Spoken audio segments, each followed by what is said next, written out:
Bengaluru for justice and peace इंसानी हुकूक के मसाइल पर काम करने वाली तंजीमों और शहरियों का एक इत्तेहाद है। इस इत्तेहाद ने एक प्रेस रिलीज़ जारी किया है जिसमें गज़ा में जंगबंदी के लिए अक़वाम मुत्तहिदा की जनरल असम्बली वोटिंग में हिंदुस्तान के शरीक न होने की सख्त मज़म्मत की है। फ़लस्तीनी कॉज़ के लिए तारीख़ में हिंदुस्तान की हिमायत के बावजूद फ़लस्तीन के साथ यकजहती की आवाज़ों को दबाने के लिए रियासती हुकूमत के इक़दामात पर भी सवाल उठाए गए हैं। फ़लस्तीनी वज़ारत सेहत ने 10,000 से ज़्यादा फ़लस्तीनियों की मौत की इत्तला दी है, जिनमें ख़वातीन और बच्चे भी शामिल हैं।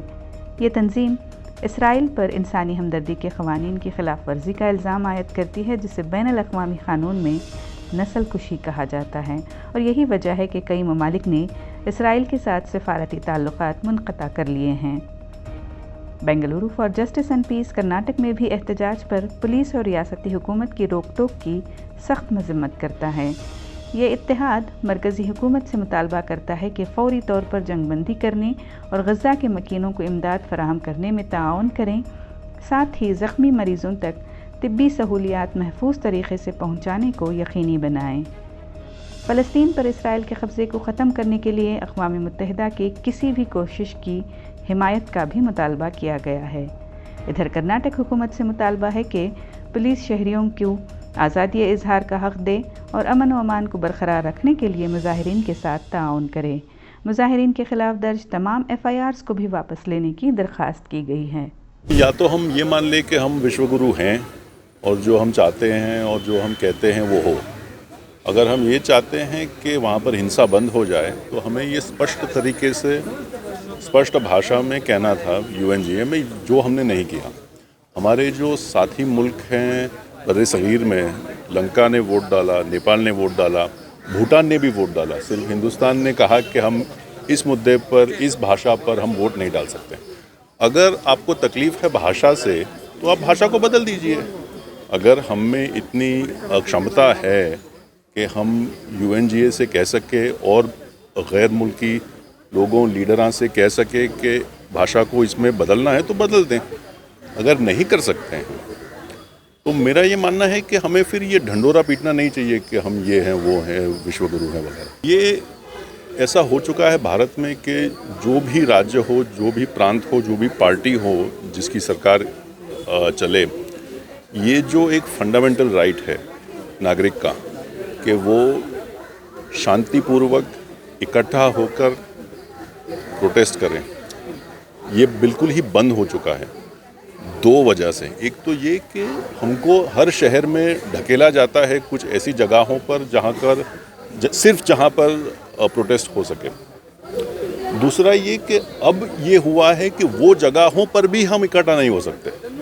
तो फ़लस्तीन के मुद्दे पर जो होना था वो नहीं हुआ, जो जगहें हमको देनी चाहिए थी सरकार को वो नहीं दी गई। हम ये मानते हैं कि फंडामेंटल राइट नागरिक के पास होना चाहिए, ना कि कोई सरकार के पास कि वो कहे हमें कि आप सिर्फ यहाँ पर बोल सकते हैं, आप सिर्फ ये बोल सकते हैं, ये आप नहीं बोल सकते, यहाँ आप नहीं बोल सकते। ಮೂಲಭೂತವಾದಂತಹ ವಾಕ್ ಸ್ವಾತಂತ್ರ್ಯದ ಅಭಿವ್ಯಕ್ತಿ ಸ್ವಾತಂತ್ರ್ಯದ ಸ್ಪಷ್ಟವಾದ ಉಲ್ಲಂಘನೆ ಆಗಿದೆ. ಈ ಸಿದ್ದರಾಮಯ್ಯ ಸರ್ಕಾರ ಸ್ಪಷ್ಟಪಡಿಸಬೇಕು ಈ ವಿಷಯದಲ್ಲಿ ಅವರ ನಿಲುವೇನು. ಅವರ ಕೇಂದ್ರ ನಾಯಕರ ನಿಲುವು ಮತ್ತು ರಾಜ್ಯ ನಾಯಕರ ನಿಲುವು ತದ್ವಿರುದ್ಧವಾಗಿದೆ. ಮಾನ್ಯ ಸೋನಿಯಾ ಗಾಂಧಿ ಅವರು ಬಹಳ ಸ್ಪಷ್ಟವಾಗಿ ಒಂದು ಲೇಖನ ಬರೀತಾರೆ. ಅವರು ಹೇಳ್ತಾರೆ ಫಲಸ್ತೀನ್ನ ಪರವಾಗಿ ಅವರು ಹಮಾಸ್ನ ಆಕ್ರಮಣವನ್ನು ಖಂಡಿಸುವುದರ ಜೊತೆಗೆ ಅವರು ಬಹಳ ಸ್ಪಷ್ಟವಾಗಿ ಫಲಸ್ತೀನರ ನ್ಯಾಯಯುತವಾದ ಬೇಡಿಕೆ ಜೊತೆಗೆ ಅವರು ಸ್ಪಷ್ಟವಾಗಿ ನಿಲ್ತಾರೆ. ಅವರು ಹೇಳ್ತಾರೆ ನ್ಯಾಯ ಸ್ಥಾಪನೆ ಆಗುವವರೆಗೆ ಅಲ್ಲಿ ಯಾವುದೇ ಶಾಂತಿ ನೆಲೆಗೊಳ್ಳಲು ಸಾಧ್ಯವಿಲ್ಲ, ಅಲ್ಲಿ ನ್ಯಾಯ ಸ್ಥಾಪನೆ ಆಗಬೇಕು. ಒಂದು ರಾಜಕೀಯ ಸೊಲ್ಯೂಷನ್, ಒಂದು ಪೊಲಿಟಿಕಲ್ ಸೊಲ್ಯೂಷನ್ಗೆ ಜಾಗತಿಕ ದೇಶಗಳು ಪ್ರಯತ್ನಿಸಬೇಕು ಅಂತ ಅವರು ಬಹಳ ಸ್ಪಷ್ಟವಾಗಿ ಹೇಳ್ತಾರೆ. ಈ ಒಂದು ನಿಲುವು ನಮ್ಮ ರಾಜ್ಯ ನಾಯಕರಿಗೆ, ಕಾಂಗ್ರೆಸ್ ನಾಯಕರಿಗಿಲ್ಲ. ಅವರು ಪ್ರತಿಭಟನೆಗಳನ್ನು ಹತ್ತಿದ್ದಾರೆ. ಪ್ರತಿಭಟನೆ ಮಾಡುವಂತಹ ಶಾಂತಿಯುತವಾದಂತಹ ಪ್ರತಿಭಟನೆ ಮಾಡುವಂತಹ ಕಾರ್ಯಕರ್ತರ ಮೇಲೆ, ಆಕ್ಟಿವಿಸ್ಟ್ಗಳ ಮೇಲೆ FIR ದಾಖಲೆ ಮಾಡ್ತಾ ಇದ್ದಾರೆ. ಕರ್ನಾಟಕ ಸರ್ಕಾರವನ್ನು ಯಾರು ಮುನ್ನಡೆಸ್ತಾ ಇದ್ದಾರೆ? ಇದು ಒಂದು ಪ್ರಶ್ನೆ ಇಲ್ಲಿ ಉದ್ಭವ ಆಗ್ತದೆ. ಇದನ್ನು ಬಹಳ ಸ್ಪಷ್ಟವಾಗಿ ನಾವು ಈ ಸಂದರ್ಭದಲ್ಲಿ ನಾವು ಮುಂದಿಡ್ತಾ ಇದ್ದೇವೆ. ಈ FIR ಏನಿದೆ, 30 FIR ಯಾರ ಮೇಲೆಲ್ಲ ದಾಖಲಾಗಿದೆ, ಆ FIR ಗಳನ್ನು ರಾಜ್ಯ ಸರ್ಕಾರವು ಶೀಘ್ರವಾಗಿ ಅದನ್ನು ಸ್ಕ್ವಾಶ್ ಮಾಡಬೇಕು, ಹಿಂಪಡೆಯಬೇಕು. Indian journalists actually have been sensationalizing this issue and they have been using it to push their own agenda within India.